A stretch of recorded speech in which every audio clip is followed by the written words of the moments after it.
That being said, for the purposes of me also stapling this to the front of the video, as far as to if we're going to be doing this more regularly, it depends on how I feel about it. It depends on how well I feel like it is as far as me being able to give my input on it, because I'm still not a huge fan of the genre in general as far as creating it.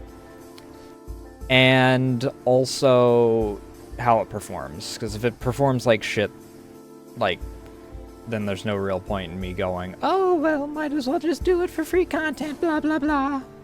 Let me move myself down into here. I literally called this scene React Andy. I should probably double check if this is gonna work. Many remember Bionicle as the toy phenomenon that dominated the 2000s, captivating us with its iconic figures. I know that this is... I know that this isn't going to be, like, fantastic quality for most of this, because these, well, as he said, 2000s. So, like, all the video of the actual stuff is going to be freaking... lower quality. Like, freaking, what, 480p? 360p maybe, even? But I feel like that's flat out YouTube being not... So, I don't know. We're experimenting. We're figuring things out. What the fuck am I looking at? So let's figure out what's going on here. Epic commercials and unforgettable merchandise. What the fuck is that? No. Figures, you can't just, like... Epic commercials and unforgettable.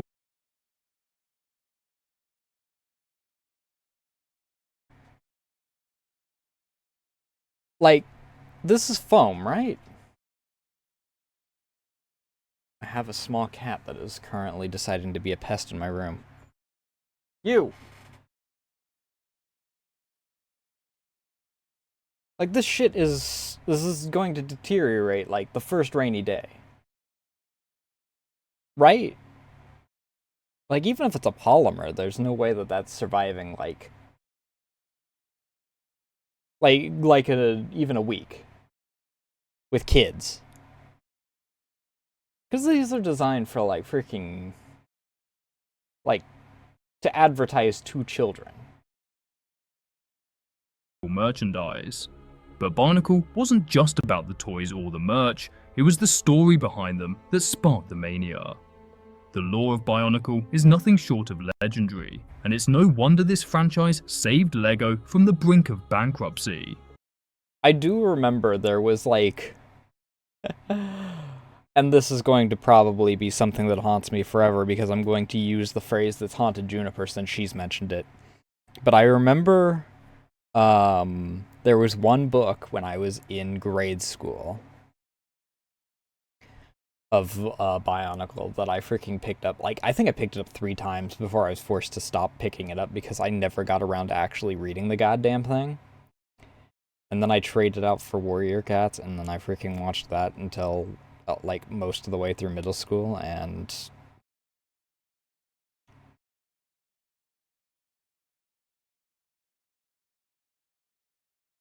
That's going to be something that sticks... I've said the phrase now, and now it's going to once again be a thing where everyone and their mother's going to freaking...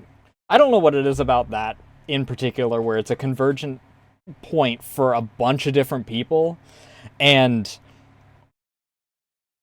everyone receives shit for it.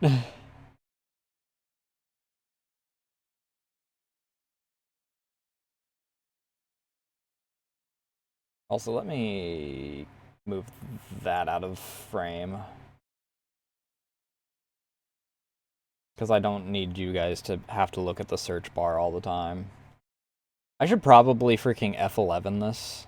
No, F11 wouldn't fix that. We're already F11. I'm stupid. Either way, we'll figure it out.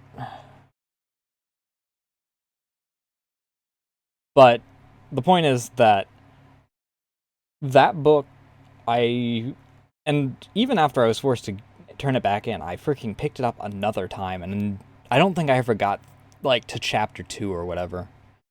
And then I later found out that it was, like, book 6 out of, like, 12.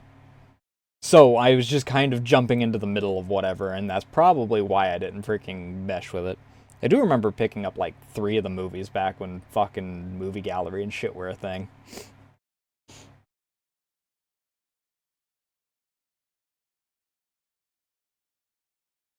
And then obviously there's all the memes about, you know, fucking,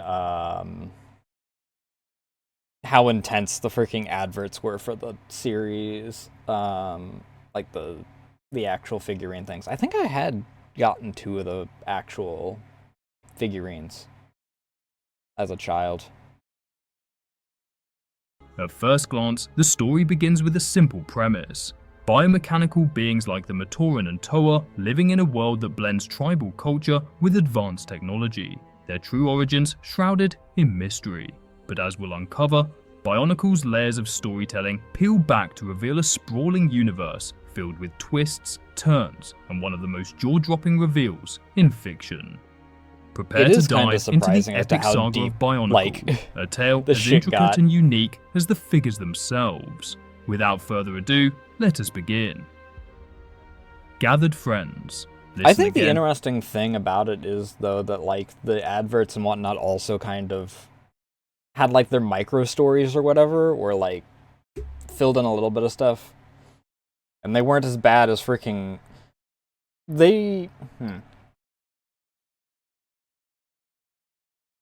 I'm doing that thing that I said that was...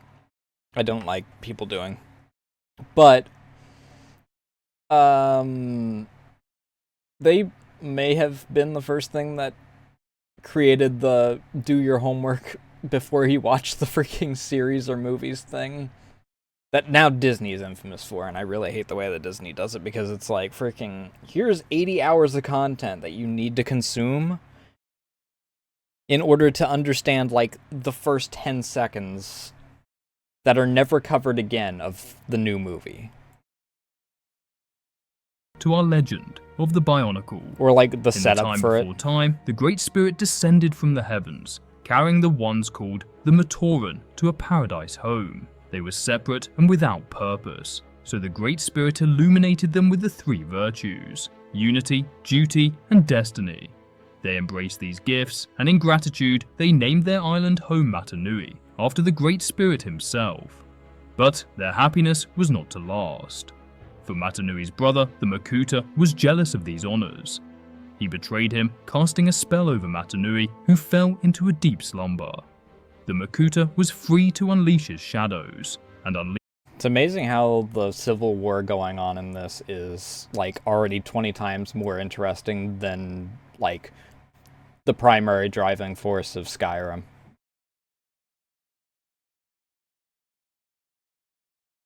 unleash them, he did. Probably because deep beneath the it's surface, not relying on me choosing one of the only 2 races in the entire thing to give a shit about what's going on. 3 races technically, but no one cares about the High Elves.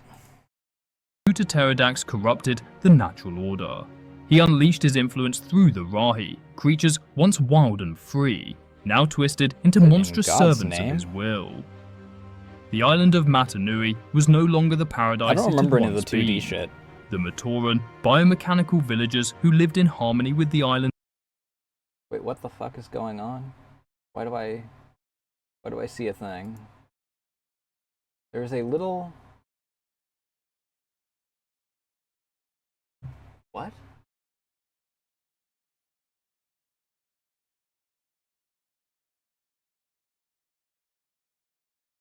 Is that my throne thing? Application error. A client-side exception has occurred. See the browser console for... Okay, well, I guess you're being hidden then.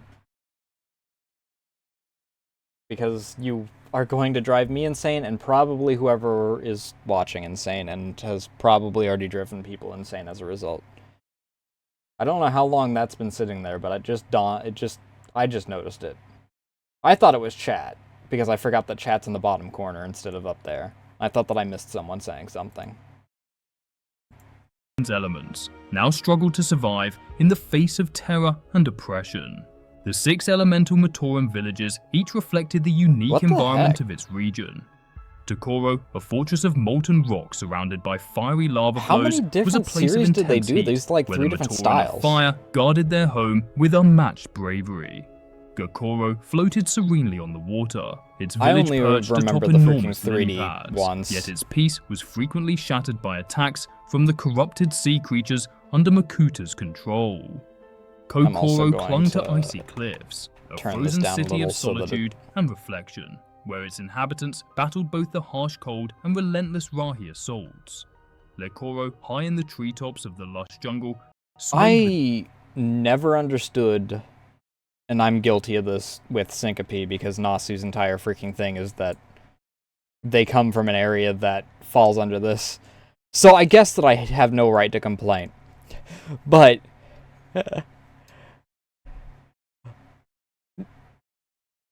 like, living in an area that everything from the weather to the wildlife wants you dead, why don't you just go somewhere else? And depending on, like, where they live, I guess it, you know, fluctuates a bit. Because, honestly, I did the worst way of doing it. I mean, I guess that they're, like, the size of Russia away from being able to get to area that's not covered by that. But there's a difference between people, like, evolving in an area that is super fucking cold and they got there via, like, a land bridge or something and they're just living there now. Or, I don't know, depending on the setting, like, just being plopped there by gods that are kind of just assholes. And people that are just like, area that's frozen under 90% of the year? Could just go 5 miles south in order to get into reasonable land. Can't grow crops or anything. Only about 3 different animals to actually eat. And that's only when they happen to be traveling in the area. Sounds like heaven to me. But why don't we just go south a little bit and wind up actually being able to do some agriculture? Fuck that. I mean, in certain cases it makes sense that because it'll be like little tribal things and still like hunter-gatherer region. Like the one dinosaur, it's like Soria or something like that. By actually, what is? Do I still have it open? Dead Sound. Dead Sound has a series called Soria where he's like fleshed out like a half dozen races or something like that. And like they stay in hunter-gatherer when they're in the like frozen wasteland area. And then you have something like Skyrim, where they just have entire fucking cities despite... And, like, Skyrim, the game, has crunched the size of these areas down.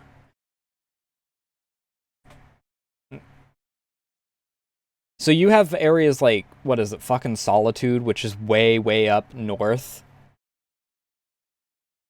And they are somehow, despite the fact that the entire area around them is frozen and a wasteland, just there And they've existed there before there were any trade routes or anything to work with? The wind, a haven for the daring Matoran of air who fought to defend their canopy from airborne predators. Deep below jungle the island, Onokoro's doesn't labyrinthine surprise me so tunnels much. served as both a refuge and a battleground.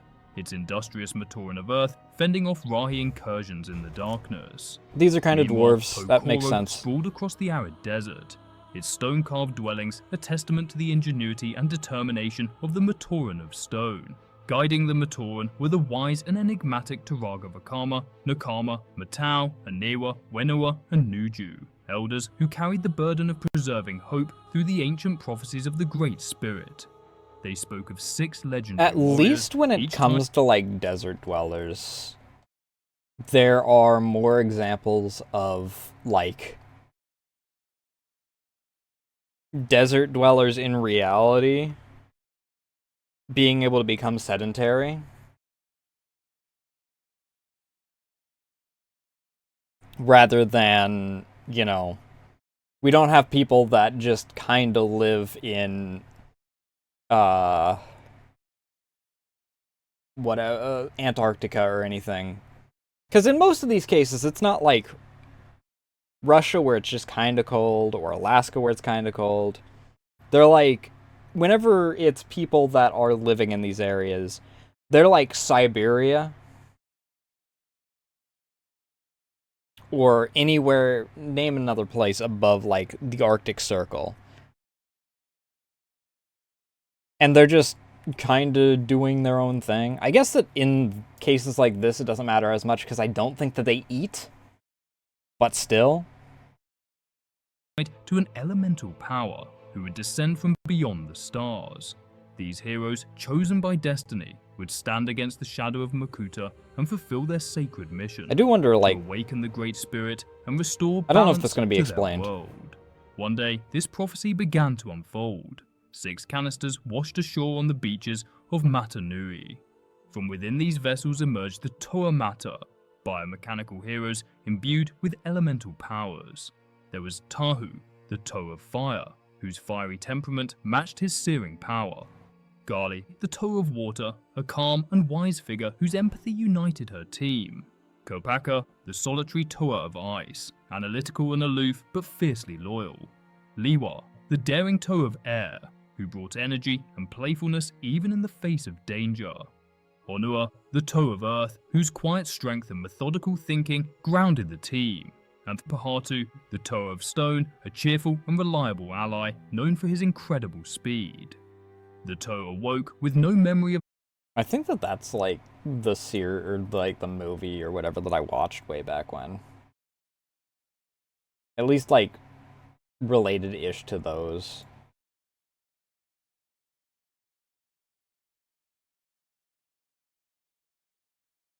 Their origins or purpose, only an innate sense of duty that guided their actions. It was the Turaga who revealed their mission. The Toa are destined to awaken the Great Spirit Matanui and must recover the Kanohi masks of power, ancient relics scattered across the island. They're just Each RPG mask protagonists. granted unique abilities, such as shielding, levitation, or enhanced strength, and only by collecting all 6 of. Congratulations, you just woke up. Amnesia? Never heard of it. Anyway, go and collect the stuff that is going to make you kill God. Their respective masks, could the Toa unlock their full elemental potential. The journey was fraught with trials, danger, and self-discovery. In the desert canyons of Powahi, Pohatu raced against time and treacherous terrain to claim the Kanohi Kakama, the Mask of Speed, while protecting the Matoran from an ambush by infected Rahi. Kopaka, deep within the icy sanctuaries of Kowahi, uncovered the Kanohia Kaku, the Mask of X-ray vision, by navigating through avalanches and outsmarting shadowy predators. This one I have Bali no braved idea the about. depths of Garwahi's oceanic caves to retrieve the Kanohi Kaukau. The 3D Mask ones of are the only Water ones that I breathing, remembered. battling ferocious Tarakava and overcoming her own fear of isolation. Liwa's search for the Kanohi That one I Miru, do the remember-ish. Mask of Levitation, took him high into the jungle canopy of Leiwahi, where he was ambushed by swarms of infected Nui Rama. Overwhelmed, he fell under Makuta's influence when his mask was replaced with a corrupted Kanohi. Honua Wait, did I miss something? What the heck is everything infected with, anyway? Are they just, like, possessed by the evil god, or... Is that a put a pin in that, we'll explain it later? Or is it the infection is not explained?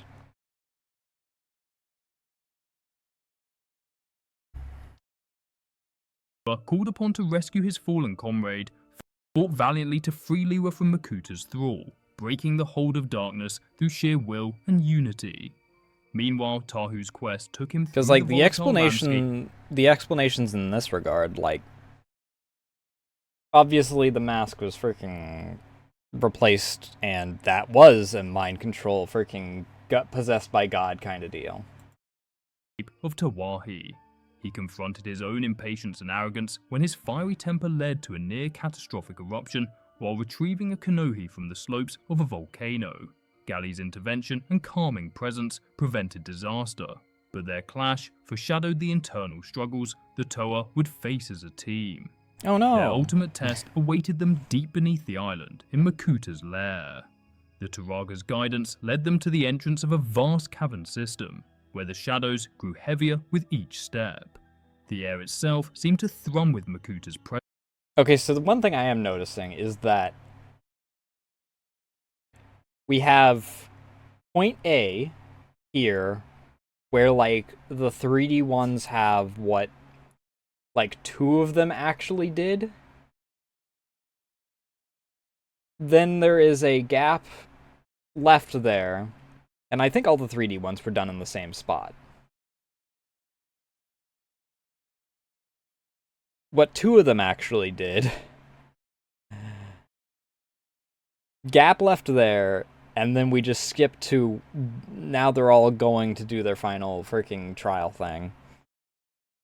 And then, on the opposite side of the spectrum, like, years later, or months later or something, the 2D ones just come along and are like, oh yeah, by the way, those, like, 3 others that we didn't even talk about?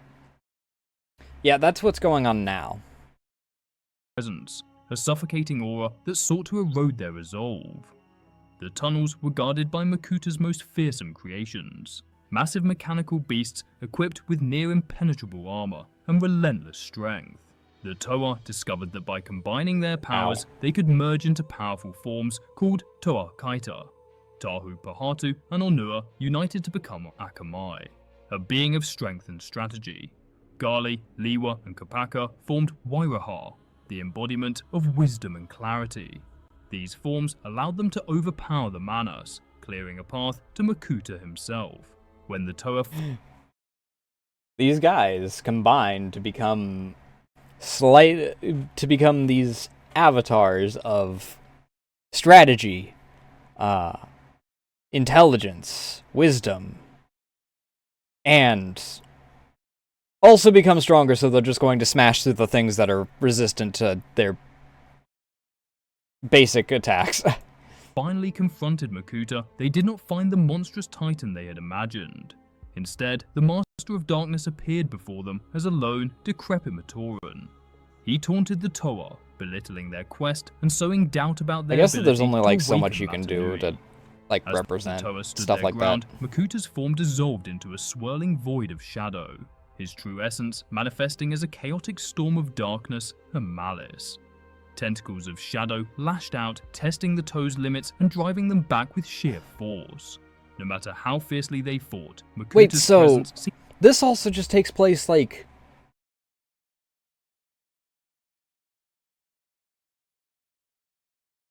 Was there just, like, a decision to drop off certain stuff and be like, go and watch the freaking 2D, or was it just, like, more fleshed out in the 2D later or something? seemed invincible, an embodiment of fear and despair. Yet the Toa had learned the true meaning of unity. Together, they channeled their elemental powers into a single blinding strike of light, shattering Makuta's Gotta cross the shadowy form streams. and banishing his presence, at least for a time. The Toa emerged victorious, and the Matoran celebrated their triumph. Their spirits lifted for the first time in years. What the fuck is But going even in on, their moment dude? of joy, the Like 10 minutes in, fucking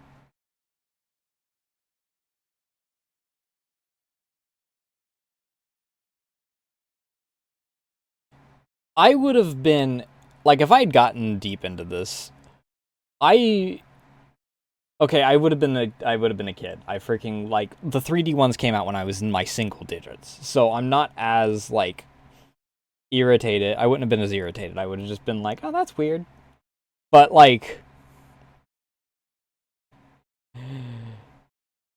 if I had just had an entire, like, chunk of stuff just missing for however many years, and then just had to pick it up later in order to figure out what else was going on, modern me would have been pissed. Granted, I guess that's just modern gaming, ain't it?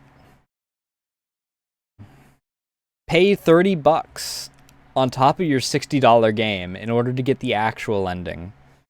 Shout out to freaking Mass Effect 3 and Azura's Wrath. I think those are the two biggest ones. Or God forbid, pay us $10 a month in order to keep up with the actual game updates. Name a Paradox game and that covers that.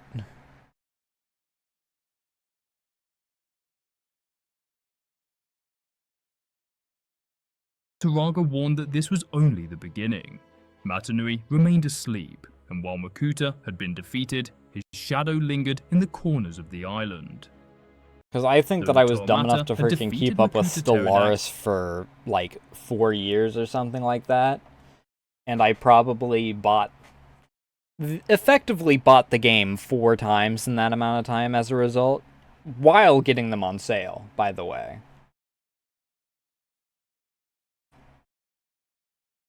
And since it was on sale, there was a new DLC that had come out by then. So, I was always, like, missing mechanics. And now there's, like, 8 fucking DLCs since I dropped the game because I got tired of, you know, being bullied and gaslit into needing to own anything in order to freaking play the game normal. And banished his shadow from the island. Also, all of my Their freaking victory mods was short-lived. went defunct Even as a result. The Matoran celebrated their newfound hope, strange tremors began to shake the island of Matanui. The Turaga, ever cryptic, spoke of an old warning from before the Matoran's time on the island. A warning about the Burok, creatures of destruction that were neither alive nor entirely machine. These cleaning machines were part of an ancient and mysterious system, designed to prepare the island for something greater that will be revealed later on in the Bionicle story. Wait a second. Are these guys Necrons?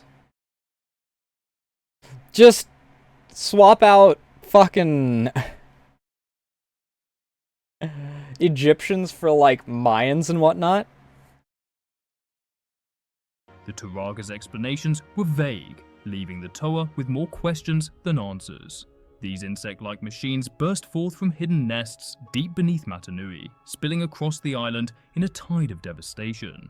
They moved in coordinated groups, each swarm tied to a specific I guess that they're elemental against, power. like, Tarnok, with their mastery over constructs. Fire, ignited forests, and burned villages Which to just, the ground. you know, are kind of Garok, there. creatures of water, flooded Garkoro with tidal waves. The Levak, controlling Rather acid, than the melted Necrons, through the which, jungle unless canopies there's, like, of Liwahi. some The serious Novok shit that happens, they're with their constructs. Has there actually been any Necron, like, any Necron instances where their constructs have registered them waking up as hostile invasion? If so, it's probably the Mechanicus' fault, to be honest. Love my cog boys, but god do they really just run dick first into anything technology-wise and hope for the best. Sometimes literally, I should say. The toaster thing is only slightly a meme. Burrowed beneath Onukoro, causing cave-ins I mean, I guess that and you can't threatening run to dick collapse first the into something entire literally if your underground dick's village. already been replaced The with a fire Korak, hose, but with still. their icy breath, froze entire regions of Or garden Kauai, hose, whatever. while the Porak leveled the rocky deserts of Pokoro with their tremendous strength. Each Boarhawk was controlled by a Krana, organic brains housed within the Boarhawk's mechanical shells. These Krana were both the source of the Boarhawk's power and their greatest weakness. So they're The pariahs. Toa realized that by Also, that's capturing just the the Krana, Decepticon they could logo. disrupt the swarms and uncover the Boarhawk's true purpose. The Krana themselves posed an additional danger. But they're like If a Necron Krana pariahs latched onto a then. Toa, They have like... I mean, I guess pariahs don't have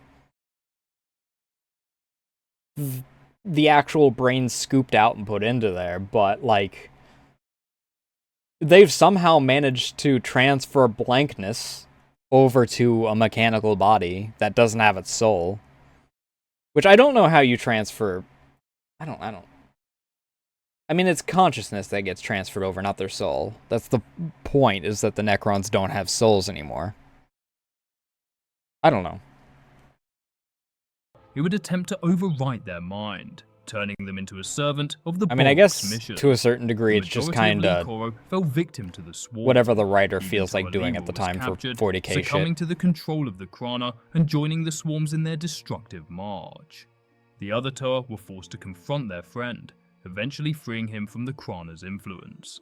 The Matoran aided greatly in the Toa's fight against the swarm. Also, what the fuck is going on with that? Like, what is with the my mask just freaking transforms in the middle of this? This seems to be exclusive to the 2D thing, but like...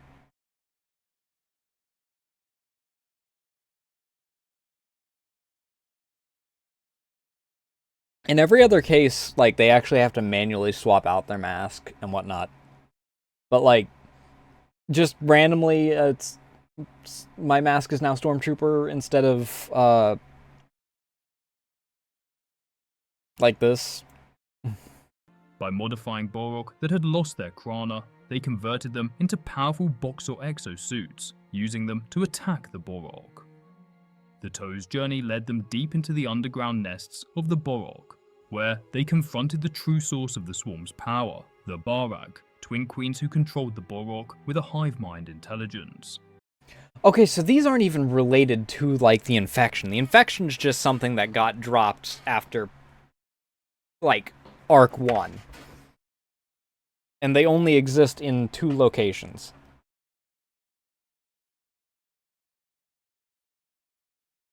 Or maybe the infection comes back for, you know, Kardok and Gardok were massive something and else further imposing, along. their bodies protected by layers of impenetrable armor. Using the Krana they had collected, they unlocked powerful Exo-Toa suits mysteriously hidden in the Boarhawk nests. Empowered by these suits, they felt confident in their victory. The queens unleashed the full might of the swarms, I find it very funny sending that wave the after logic... wave of Boarhawk to defend their hive. That the Overpowered, endpoint of... the Toa realized that the Exo-Toa suits were hindering them by draining their powers. Instead, What's the word I'm looking for? I find it very funny that even the Bionicle... Oh, I said the word. The bionic entities have to get themselves exosuits in order to take on the stuff. Everything just cascades up to exosuits in order to fight giant creature. Unless you're Link. In which case you just put on a mask and...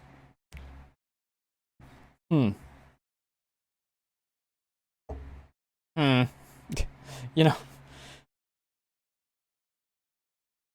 they were once And then again compelled to grow unite to their be the elemental suit, powers whatever. in new and creative ways. Finally, the Toa unleashed a combined blast that created a prison out of a strange substance known as energized protodermis, trapping the Barag and severing their control over the swarms. You mean After their necrodermis, surprise it victory, automatically the cave regenerates, right? collapsed, and they fell into a pool of energized protodermis, a substance both dangerous and transformative. Emerging from the liquid, they found themselves changed. Their armor had been upgraded, their weapons enhanced, and their elemental powers strengthened. They had become For the Toa only Nuva, stronger and more capable than $39.99 ever plus before. tax. The Toa Nuva settled into their roles as protectors of the Matoran. But in the shadows of the defeated Boarhawk nests, 6 new figures stirred to life. These were the Borok Cow, elite variants of the Borok swarms, imbued with immense power and sentience. Unlike the standard Borok, the Cow acted with independence and intelligence, each driven by a singular purpose: to free the Barag Queens from their protodermis prison. Each Borok Cow possessed a unique and... So, the only question I have is, what is the difference between the two to where they all got improved, but the others were stuck as a result of it? Are we going to get to a point where, like, they're broken out or whatever, Slanesh style, and it's like, I'm back and I'm bigger and I'm better because you covered me in the evolution goo. You FEV'd me in order to try and defeat me. And I got super mutant powers instead of turning into the master and being stuck in a stinky pit for 700 years. terrifying power. Tanok Cow, the Borok Cow of electricity, could summon devastating lightning strikes that incapacitated its foes and fried their equipment. Parak Cow unleashed intense plasma capable of melting through any obstacle. I wonder if the Toa Master Nuva's had a enhanced nose at that armor. point, like a Nuvok functional Cow one. manipulated gravitational forces, pinning enemies to the ground or hurling them high into the air. Korak Cow wielded sound waves as its weapon, producing deafening blasts that disoriented and immobilized its targets. Galok Cow controlled magnetic fields with terrifying precision, disarming opponents by yanking away their tools and bending metal to its will. Lastly, Levak Cow created devastating voids that suffocated enemies or crushed them with the immense pressure of airless space. The Borok Cow's emergence was swift. I'm gonna be honest, I think that Magnet Dude, in a world full of people that are made partially of metal, I think Magnet Dude kinda just won the genetic lottery, or whatever you consider that.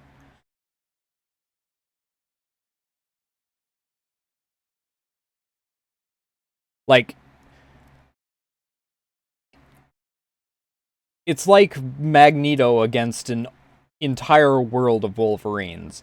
I'm sorry, you want to try and kill me because I am labeled as the villain during this?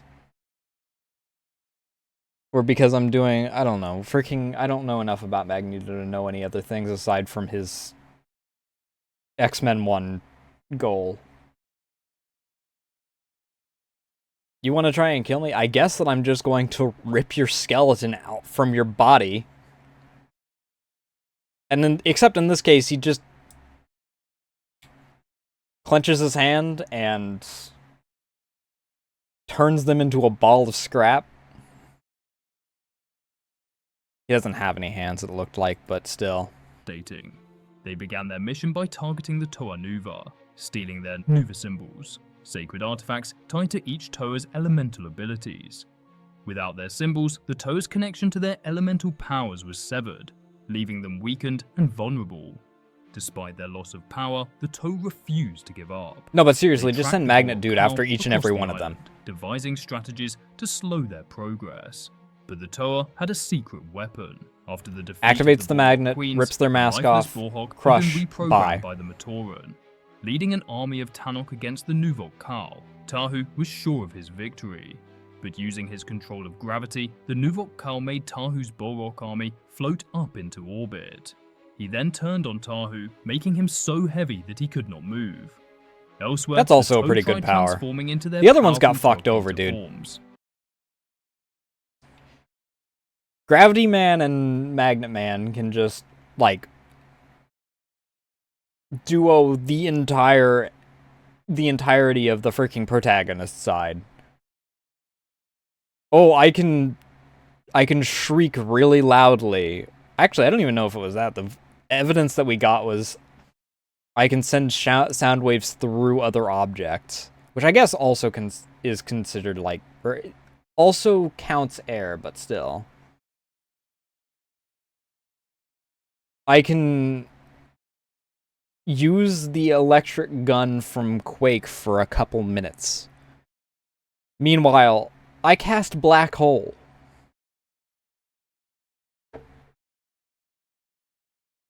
Which is kind of both of them because, you know, everyone's made of metal.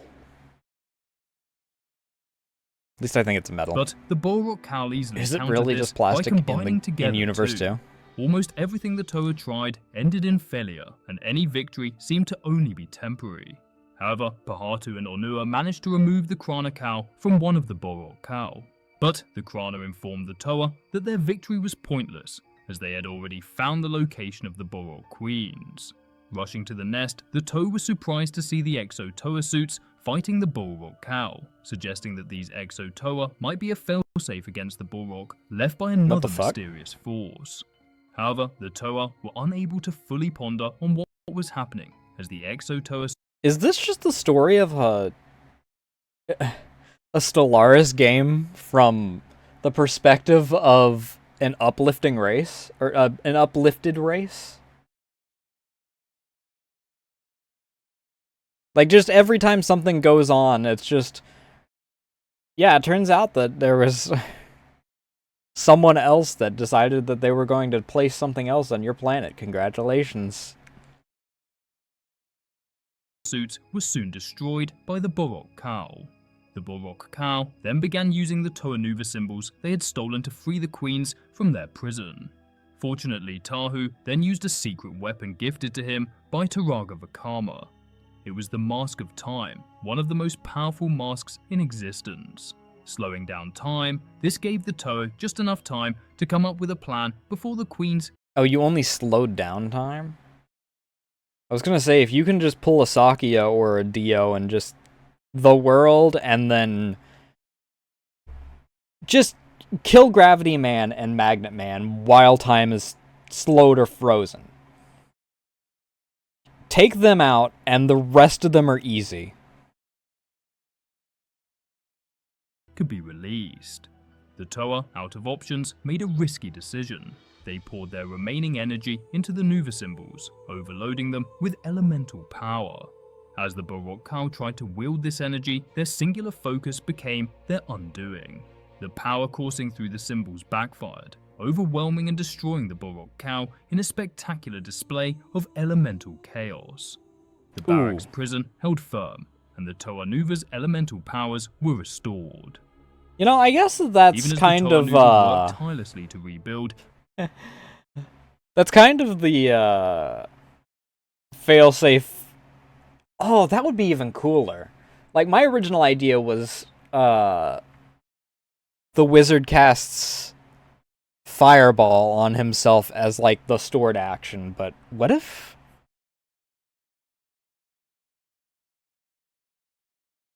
Is there a black hole spell?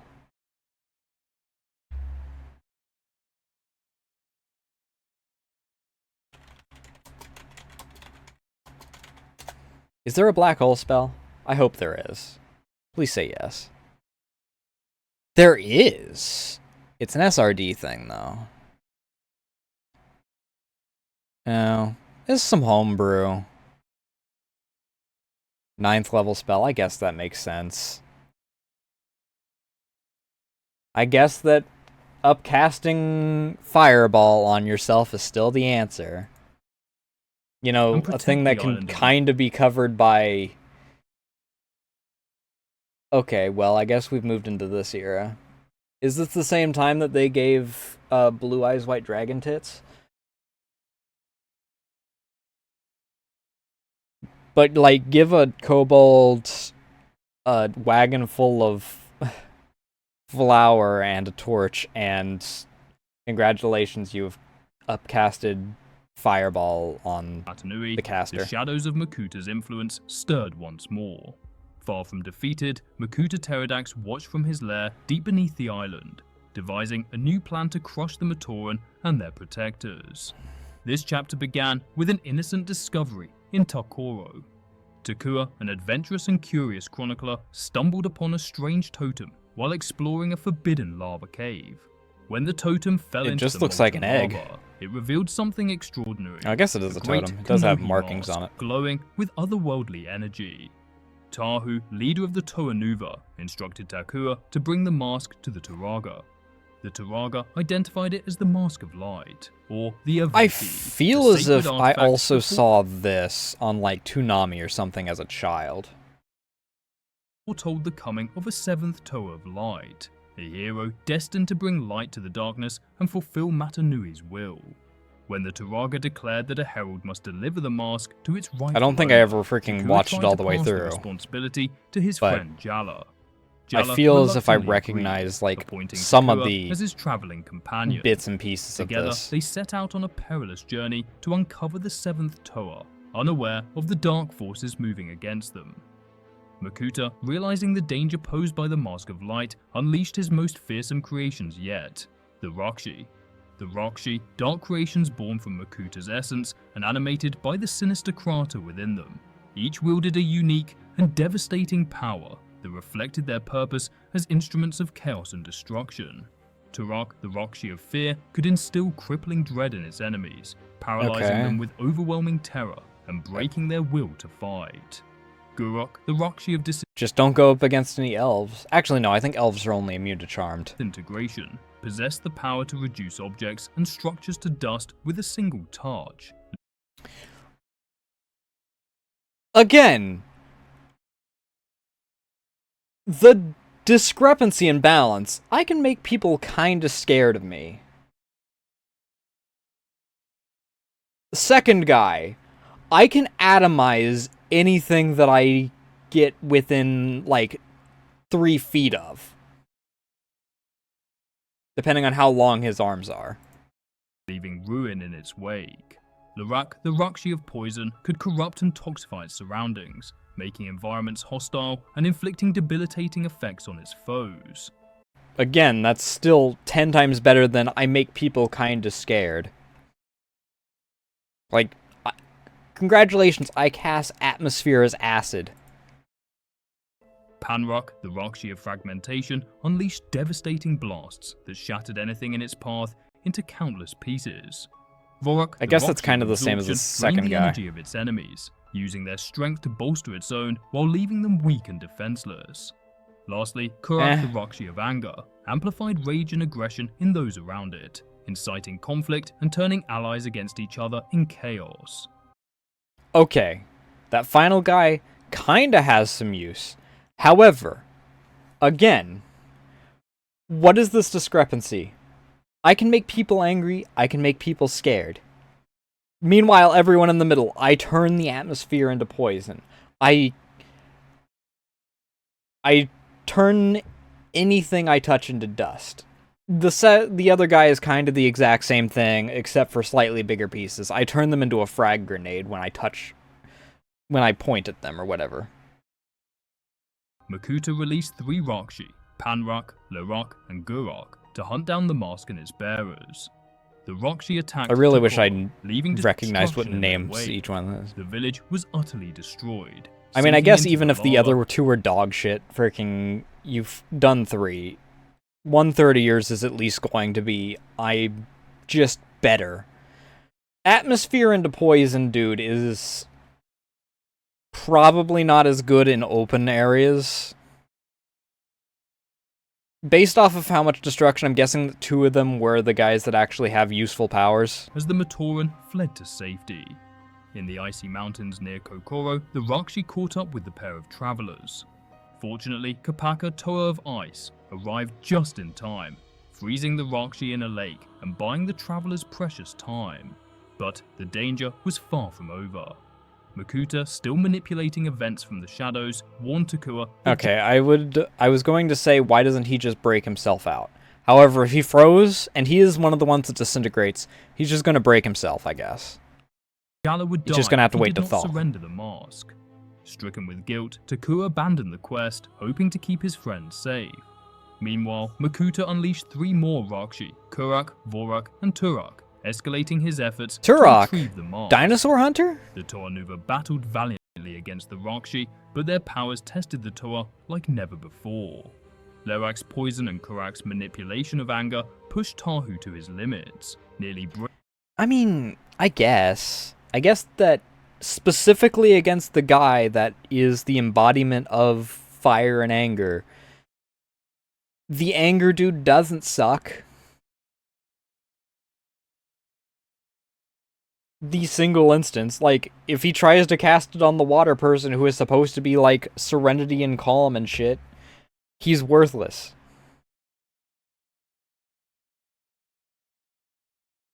Meanwhile, again, if I touch you, you're dead. Or if we're, like, within 5 miles of each other, I have turned the ground you are walking on into the Grand Canyon.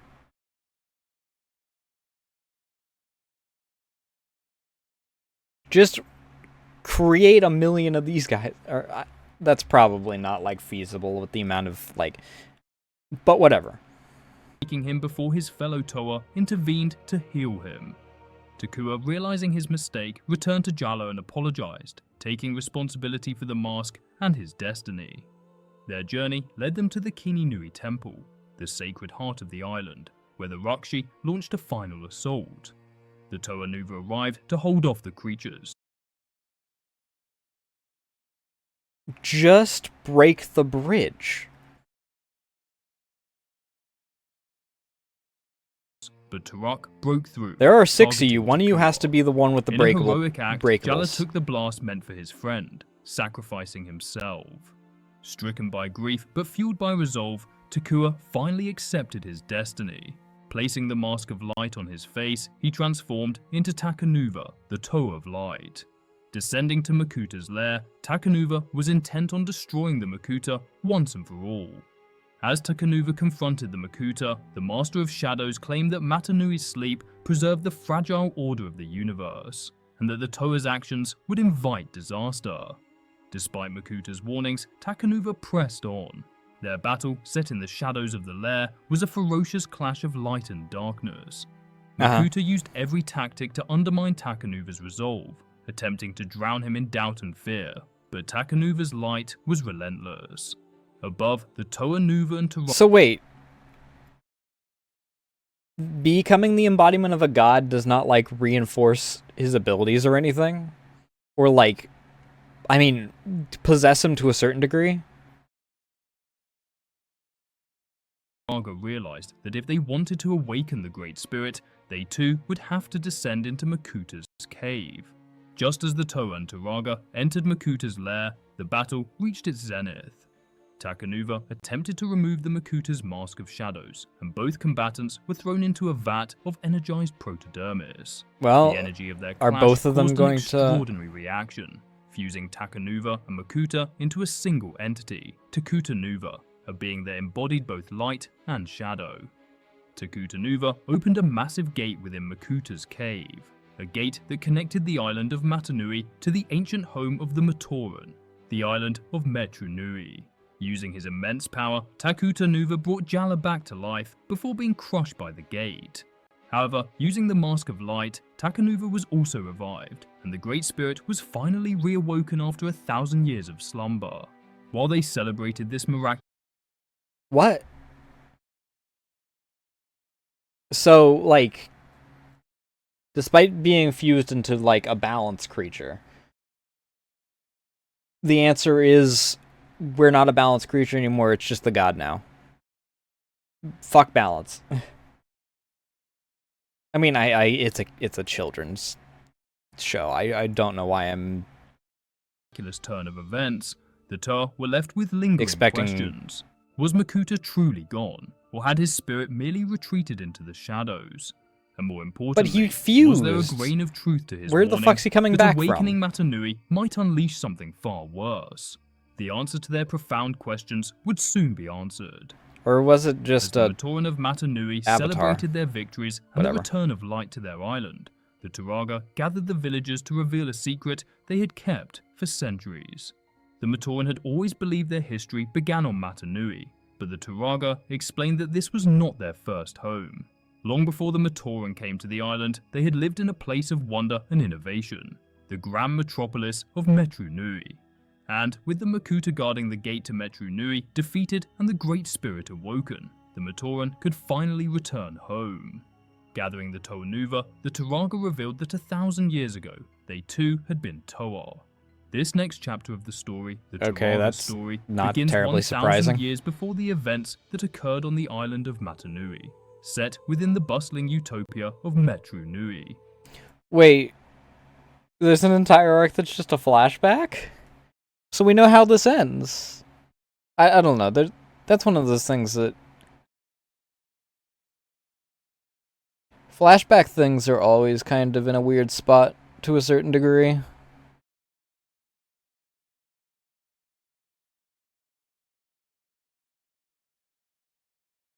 Because, like, everything has to line up. Everything has to, like, result in the end point, right?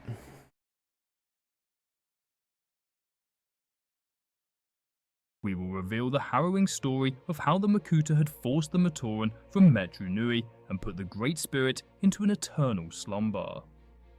The road to Metru Nui's ruin began with the machinations of Makuta Pterodax. Acting in secret, Makuta kidnapped Metru Nui's leader, Turaga Doom, and replaced him with a robotic duplicate under his control. Makuta Pterodax... Okay, to be fair, they are all just robots.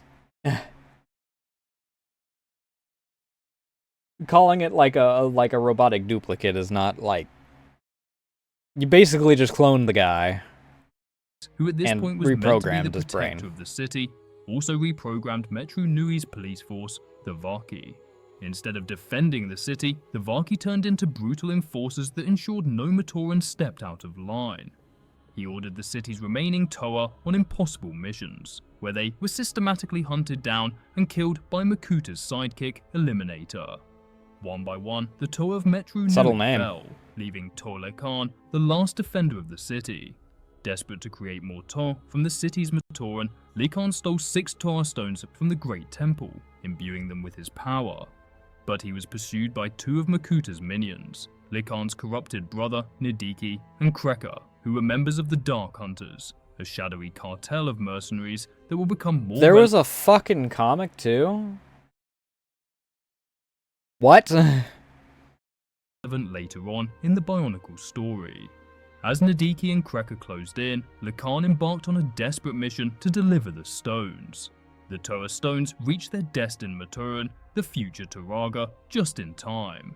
However, Likan was captured... I always find it very goofy when, like, the surfboard thing comes up, because it just really accentuates the time that it came out, as surfing is the coolest thing. Everything's gotta have surfing.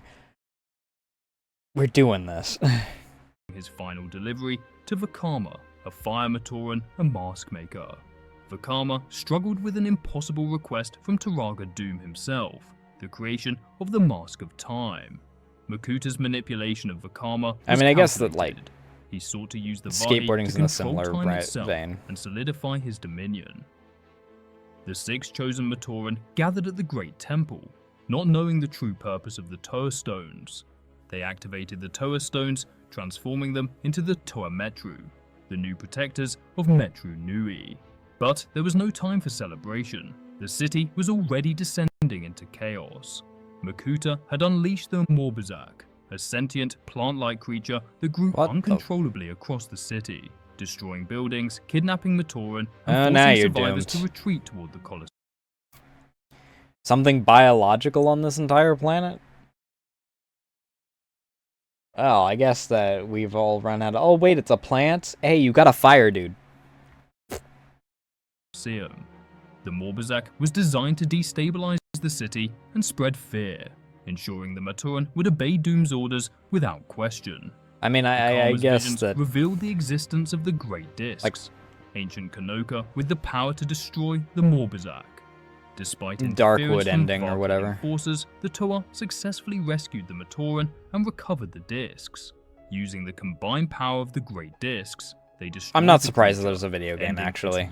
I feel like I remember this. When the Tormetru finally reached the Not that I Colosseum, played it, but I remember it. to be hailed as heroes. Armed with the Great Discs they had painstakingly collected, they presented them as proof of their bravery and worthiness. But instead of gratitude, they faced hostility. Turaga Doom branded them imposters, claiming they had failed their trials of strength and resolve.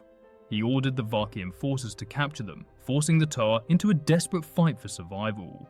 Separated during the chaos, Vakama, Nokama, and Matau found themselves on the run, evading relentless Vaki patrols, dark hunters, and even a chance encounter with the massive Rahi, Tartorak. Meanwhile, Anera, fucking Wenua, excuse and me? Nuju were imprisoned in the Colosseum. How does, like, non-organic life evolve in this, like, case? I mean, if we're going by our theory that this is a Stellaris game gone awry, and obviously this came out, like, long before Stellaris, so I'm just using it as the comparison, especially because we talked about Stellaris earlier tonight. Then obviously something's just going, okay, well, new construct. Alongside a mysterious, seemingly senile Turaga. Under his watch, they were made to complete nonsensical tasks that only deepened their frustration.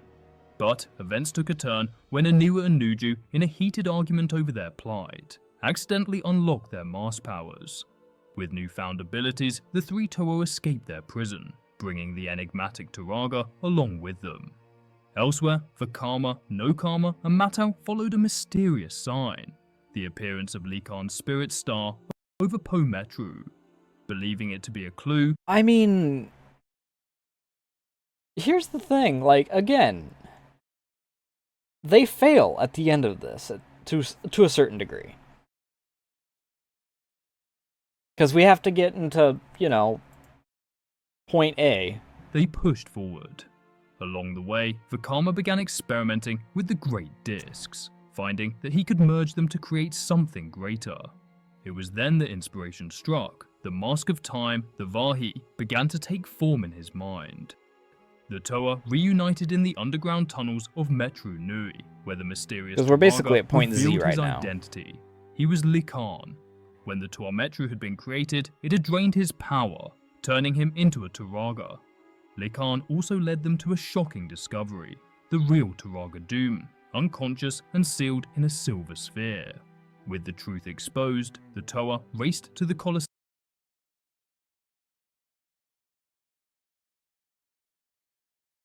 You're a god. Just kill the dude.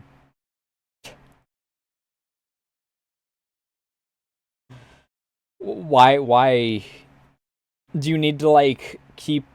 You created a duplicate of him. Assumedly, you don't need to keep him alive to make more duplicates. Just kill him. To confront the imposter. But they were too late. When they arrived, they found the entire Matoran population sealed inside silver spheres, unconscious, mind-wiped, and ready to be transported. The imposter revealed himself at last, Makuta Pterodax, Master of Shadows. The Toa watched in horror as Makuta's plan came to fruition. A virus released by Makuta 300 years earlier was finally taking hold on the Great shit, are we Spirit getting an answer on Matanui, what the infection causing is? him to fall into a deep coma. The world began to unravel. The Great Spirit's fall triggered what would become known as the Great Cataclysm, a series of devastating events that shook the universe to its core. Darkness descended upon the island. Earthquakes ravaged Metru Nui, toppling its grand towers and flooding the archives, while Rahi creatures, once held in stasis, were unleashed upon the city. Makuta then absorbed the Dark Hunters Nadiki, Kreka, and his pet bird Nivork into his form, fusing their power with his own. With the city in ruins and the Matoran helpless, the Just Toa fucking Metru had imagine. no choice but to flee. I mean, assumedly, like... What is the dividing point in sentience in this? So, assumedly the bird has a level of sentience, since it is made of the same stuff as everyone else. So its loyalty is met by getting eaten by its master. I mean, They you are... grabbed 6 spheres containing Matoran and strapped You are them to literally a just... transport, vowing to return for the rest. working As they for... made their escape, Vakama completed the Mask of Time, Satan. the Vahi. This gave him a vision of a crack in the Great Barrier surrounding the city, so he guided the Toa toward it. Makuta, enraged by their defiance, intercepted them. Vakama stood alone against the Dark Lord, using the Vahi to slow time and gain an edge. But controlling the mask proved too much for him. Oh, he is When Satan. He's Makuta got the fired a full-on deadly wings blast, and freaking Vakama shadow powers and sacrificed everything. himself to save Vakama, taking the blow. the Mask of Time was knocked off Vakama's face, with Makuta rushing off to retrieve it. Mourning Lacan's death, Vakama finally unlocked his mask power of concealment. Striking the Mask of Time from Makuta Pterodax's hands, Vakama confronted the Lord of Shadow yet again. With the power of invisibility, Vakama evaded Makuta's absorbing arm, driving Pterodax into a rage. Finally, the Toa tricked the Makuta into pulling a large rock onto himself, slamming him against a wall. Reunited, the Toa worked. God. Imagine, though. You have the power of a god. Oh god, that's something. Okay, I guess that I shouldn't say it was something that was stolen, but like, you have the power of a god, freaking. It still leads to your defeat. I guess I can't say it was stolen, because in the case of this, assumedly, actually, does he come back here? Together to trap the injured Makuta in a prison of solid protodermis, sealing him Oh, away he's in a injured. permanent prison. The Toa Metru escaped through the crack. He didn't die, he's just trapped now. But back to what I was saying, like, given the powers of a god, and then you wind up just injuring yourself and then being told, sorry, you did a stupid. We tricked you for no way at all. I don't know, fucking. I'm saying that this is fucking. What was her name from Ruby Cinder, where she just freaking succeeds once and then fails like 18 times. But we can't kill her off because we gotta continue stretching out the fucking series as much as possible. At least they just were like, we're finishing you off, fuck it. In the Metru Nui city barrier seen in Vakama's visions, uncovering a strange, uninhabited, lush island. They named this new land Matanui in honor of the now slumbering Great Spirit. The Toa began preparing the island as a refuge, determined to rebuild a new life. But darkness still lingered beneath the ocean.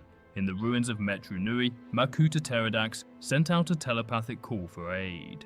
His message reached Sidorak, the ruthless commander of the Visorak Horde, and his cunning lieutenant, Rudaka. Wait, what? So now we just have like a faction that sprouted up that is just a warlord? Stakes are kind of a lot lower than gods and avatars of gods by now. I guess that, like, when you've succeeded at that point, like, what are you gonna do? But who led their spider-like armies to the ruined city. The Visorak quickly claimed Metru Nui as their domain, webbing entire districts in their thick, venomous silk. But who were these new villains? Until now, it seemed Makuta Pterodax was a lone antagonist, aided only occasionally by mercenaries like the Dark Hunters or automatons venomous like silk the Vaki. sounds like an interesting But way the to truth do was far more things. sinister. Pterodax was just one of many, a member Sure, of a I shadowy guess. organization known as the I guess that the things from the mist had like acidic silk, so. I'm going to pee real quick. I will be right back.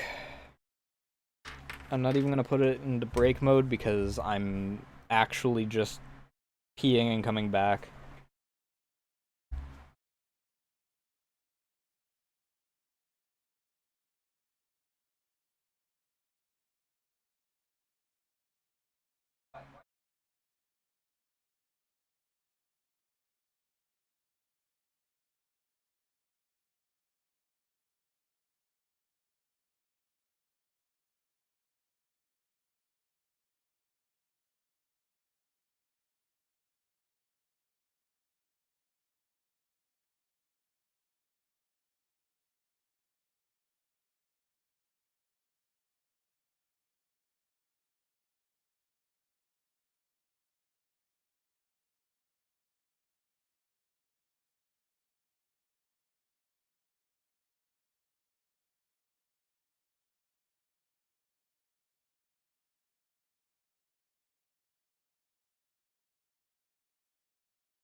I do gotta say, though... Hi, Tier. How you doing tonight? I do gotta say, though, I am kind of starting to understand how, you know, the logic of 20-minute video turns into hour-long React video kind of winds up happening with shit like this. Can I help you? Why did you decide to come in here, huh? Okay, well, I guess that you can lay on my shoulder. Yeah, Bionicle lore. I mean...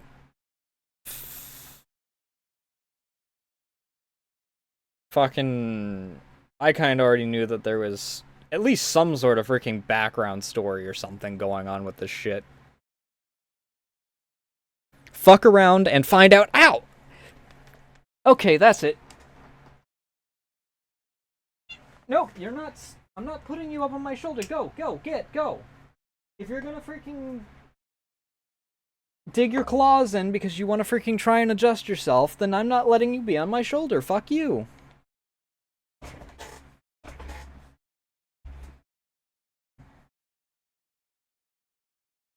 But yeah, fuck around and find out is Fafo.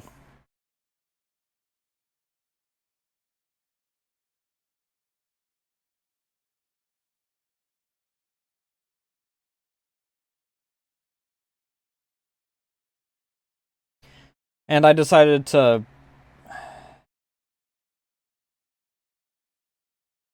It's only specific spots, and she's really bad about it. She will, like, full-fledged freaking dig claws in order to adjust herself by a fraction of an inch.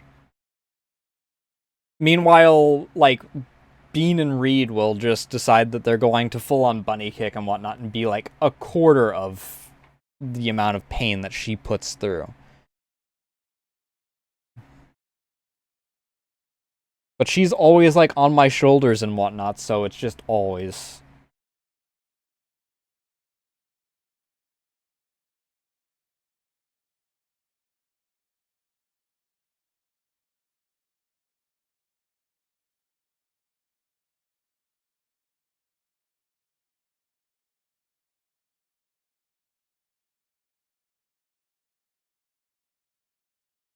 That sounds like it might just outright be a nerve damage thing.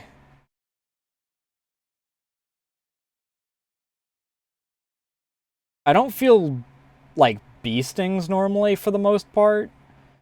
Wasp stings, on the other hand, are much worse. Oh, did this freeze? Makuta. Okay, we're... But yeah. I'm genuinely surprised as to how, like, long this has wound up actually going as a result of all this. I commented at the beginning of stream about how I was surprised as to how long certain videos get where people are, like, reacting to the same thing.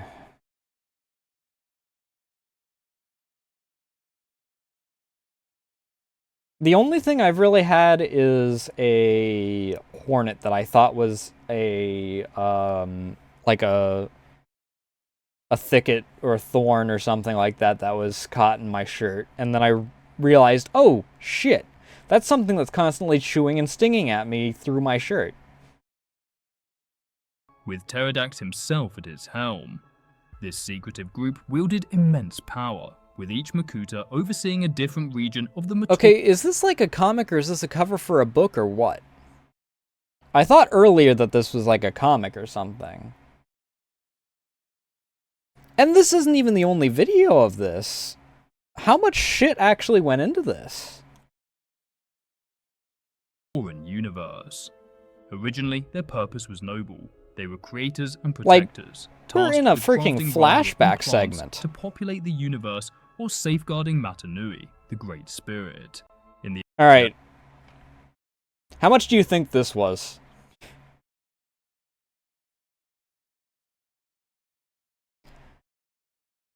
I'm going in almost completely blind. I saw this come up on my recommended and I'm like, fuck it, I'll watch and see what the heck it was, because My entire experience was I had one of the actual figures. I watched bits and pieces of one of the movies, and I read like a chapter of one of the books. So I didn't know how much shit there actually was to this and whatnot.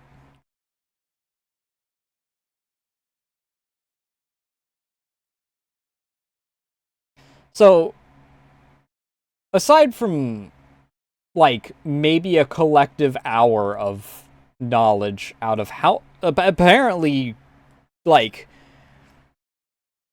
multiple hours, and then obviously the commercials.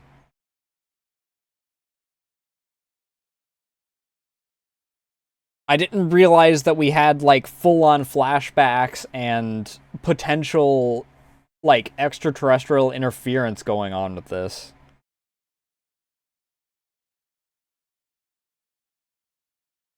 Yeah, apparently there's, like, a freaking... I don't know if there's a... I don't know.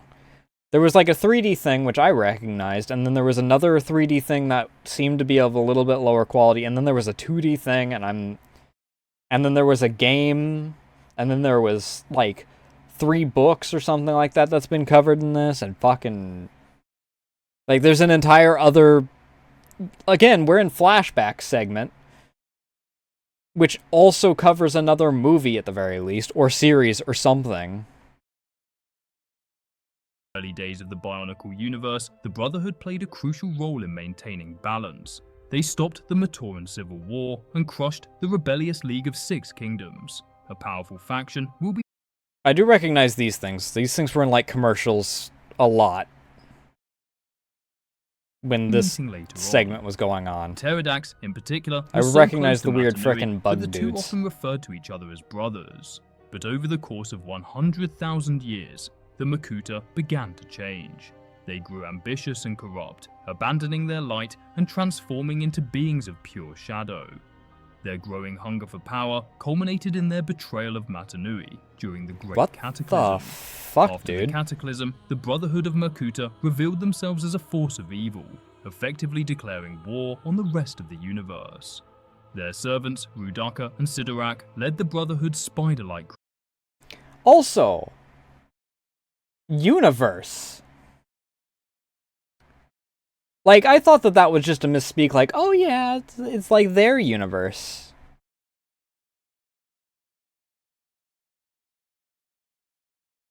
Not exactly.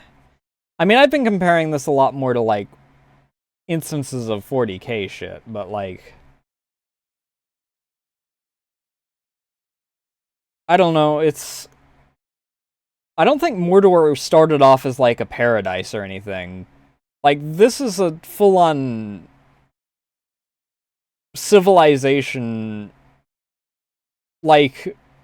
Argonian style, where they're, like, super advanced and whatnot, and then all of a sudden they're like, actually... we kind of feel like... not.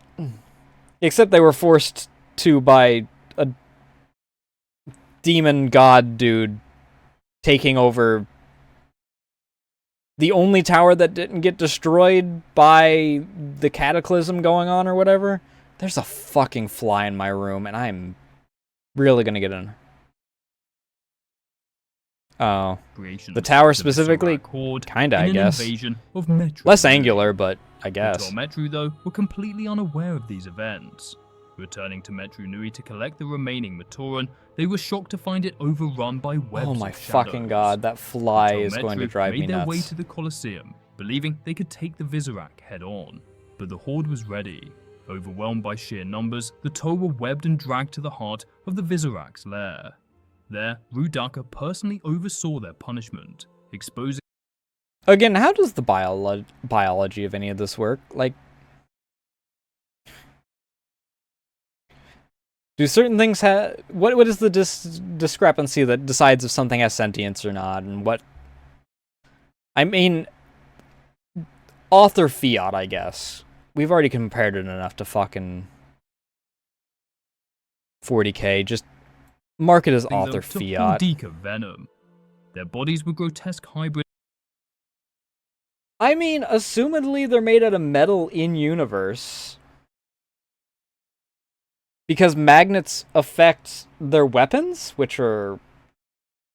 but don't affect them, but they're bionic? I don't know. They're robust enough, and they do seem to be capable of rusting. Of Toa and Rahi, their limbs Rather twisted, than being a their plastic, minds so I plagued don't by know. primal instincts. They had become Toa Hordika, monstrous versions of their former selves. There's that fly again. Their transformation granted them new abilities, such as the ability to fire Rotuka spinners, but at the cost of their sanity. Before the Visorak could execute the Toa, And they for were the saved cost by of the $19.99 plus six shipping and mysterious handling. beings who had once been Toa themselves. The Rahaga revealed their tragic past. They had been transformed into their current forms by Rudaka, their sworn enemy. Actually, these are Lego, so they're like, again, like $59.99 or something like that. Actually, I don't remember them being that hyper expensive. Inflation's done a lot, surprisingly. Just that. Despite their small size and limited strength, the Rahaga had dedicated And also their lives to opposing the Visorak and aiding Rahi.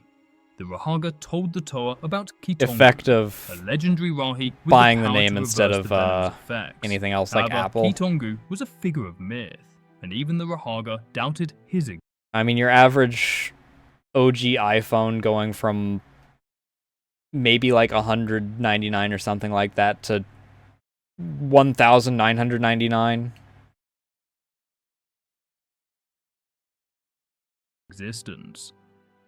Vakama, already struggling with the feral instincts of his Hordika form, grew increasingly frustrated and alienated from his team.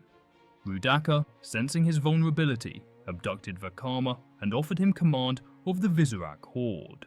She promised him the power to save the Matoran on his own terms. Consumed by anger and doubt, Vakama accepted her offer. Now leading the Visorak, Vakama attacked the Great Temple, capturing the Rahaga. Is he really and the leaving leader the if he was Rahaga brought Norik in by someone behind else? as a message for his former teammates. The Toa Hordika, disheartened by Vakama's betrayal, followed Norik's advice and sought out Kitongu.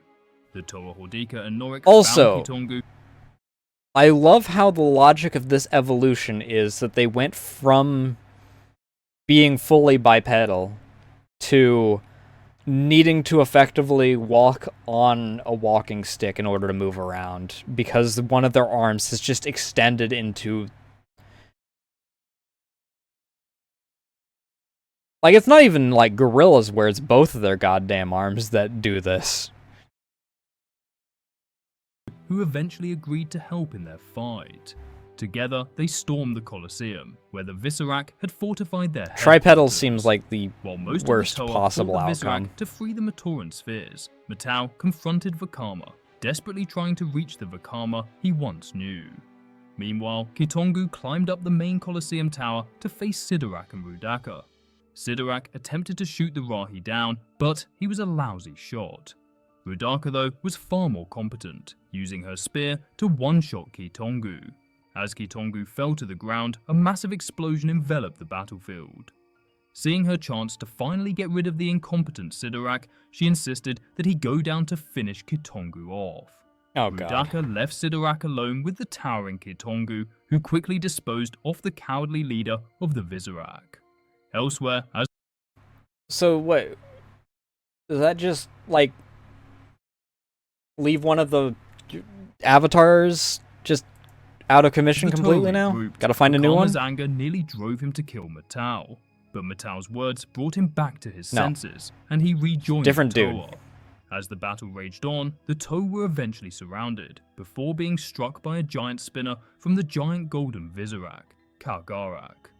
Riding upon the Kargarak, Rudaka confronted the Toa, demanding they give up their powers to her. Still feigning loyalty, Vakama handed over Matau to Rudaka. The Toa shot their Rotuka spinners at Rudaka, but without Vakama, the Toa were not united, and their power had no effect on her. It was at this... Who in God's green earth is this random chick, then? Like, she's just some random, like, pseudo-warlord. who needed one of them to be a leader in order to actually do anything. Why has she just magically got, like... I mean, children's movie needed a final freaking reunite fight thing, blah, blah, blah. I don't know why I'm looking this deep into it.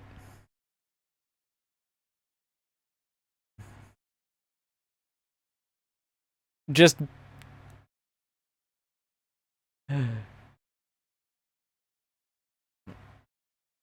I don't know, dude.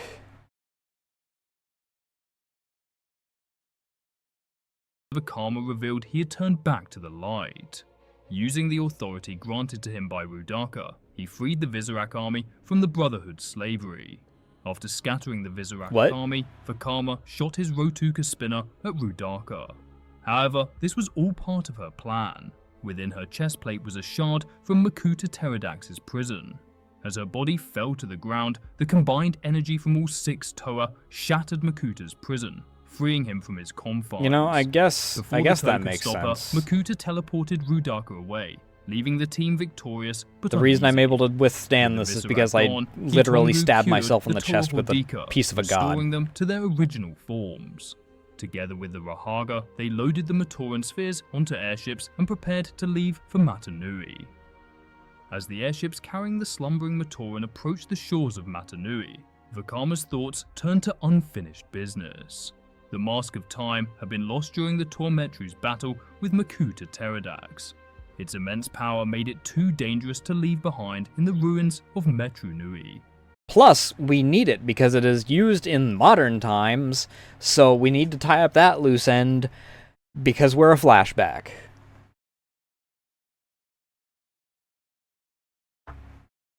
Determined to retrieve it, Vakama dove from the airship into the dark waters below, embarking on one final secret mission. In the ruins of Metru Nui, Vakama navigated the broken city, scouring the wreckage of their past battles. After an arduous search, he finally found the mask.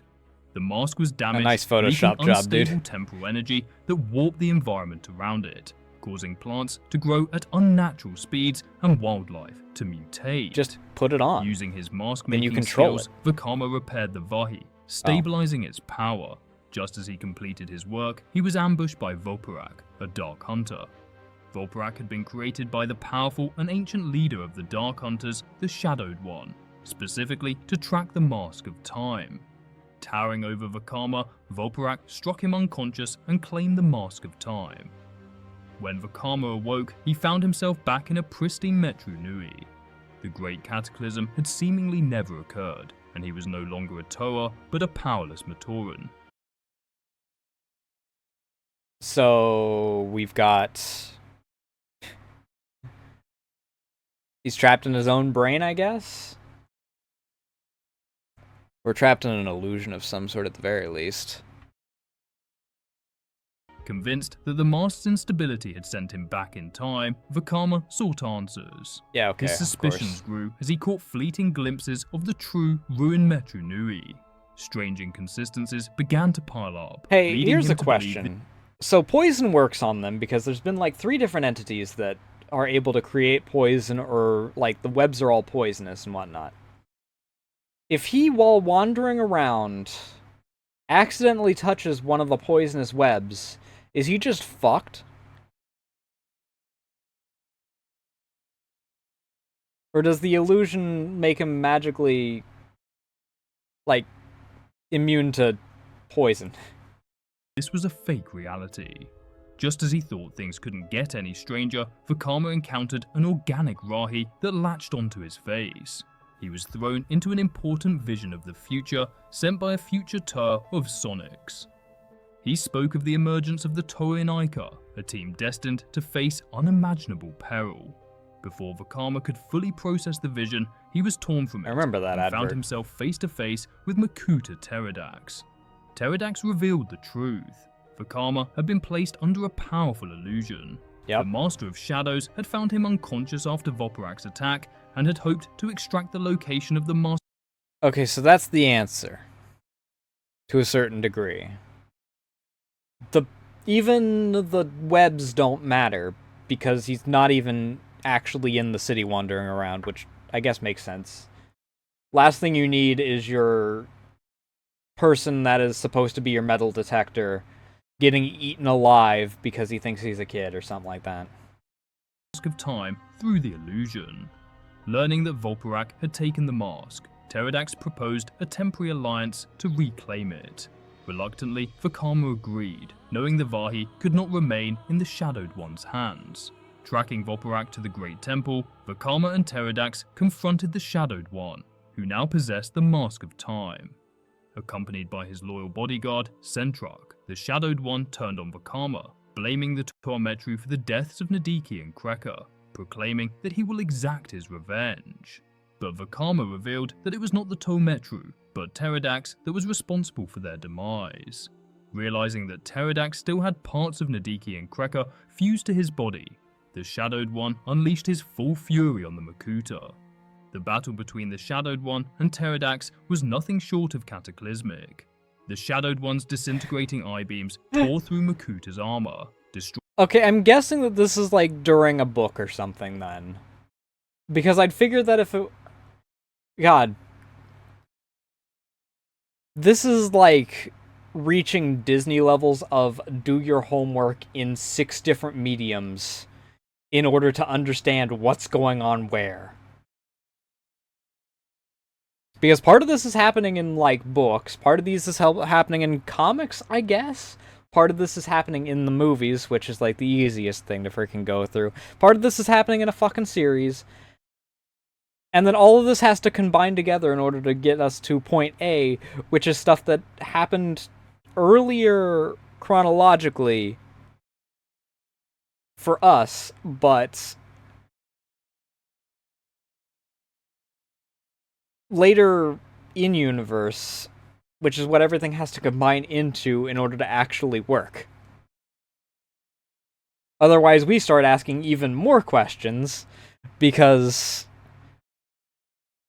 how does this happen if that's still missing as far as where we get the timeline to match up? Whatever. Destroying parts of his chest plate and wings. In retaliation, Pterodax unleashed That waves fucking of shadow fly energy, again. cloaking the battlefield in darkness and summoning Rakshi reinforcements to distract the Dark Hunters. Amid the chaos, Vakama saw his chance. Editing Using job his is jetpack, very he amusing darted to me. into the fray and seized the Mask of Time from the Shadowed One. Furious, the Shadowed One targeted Vakama's jetpack with a precise eye-beam, sending him spiraling toward the Great Furnace. Before the Shadowed One could follow, Pterodax intervened, hurling the Dark Hunter leader into Volparak. I mean, The brief contact with that alone covered 3 different things. This is still going on in the book, but there was clearly visual for it, meaning it was in in like the series of the movie or something. And then we also had like a direct... I'm still assuming this is a comic of some sort. This is just a standard image of a character. Aged the Shadowed One thousands of years, forcing him to retreat. But the Shadowed One vowed that the Dark Hunters would no longer deal with the Makuta. Actually, Instead, these might just he declared be war upon the Brotherhood in a war random that would art last that's 1,000 years. put onto the toys. As Vakama crash-landed cases beneath or the whatever. Great Furnace, he found himself cornered by Pterodax. With no other options, Vakama threatened to destroy the Mask of Time. Wounded by his battle with the Shadowed that One, could just be reluctantly, what it is. Pterodax agreed to a truce. He vowed to leave the island of Matanui untouched for 1 year, and to spare Turaga Dume, Kitongu, and the Rahaga left behind on Metru Nui.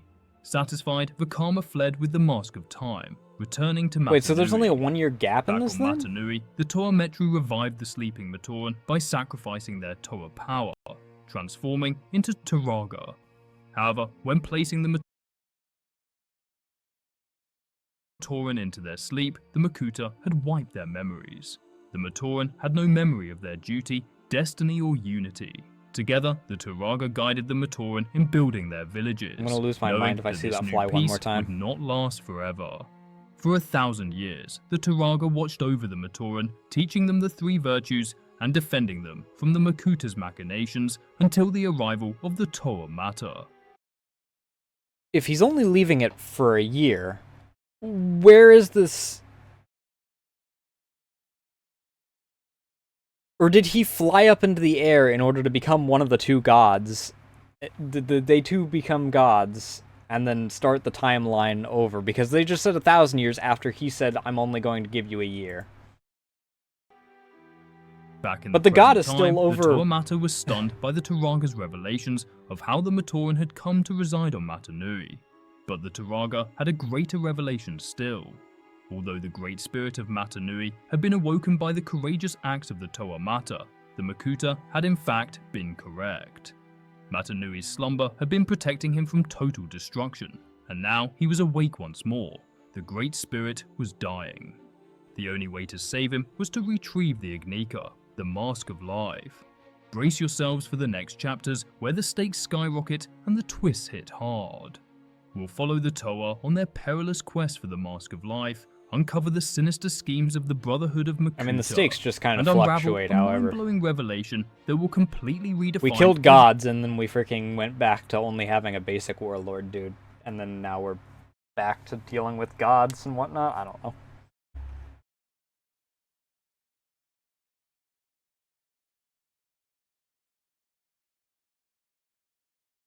I have no fucking idea, dude.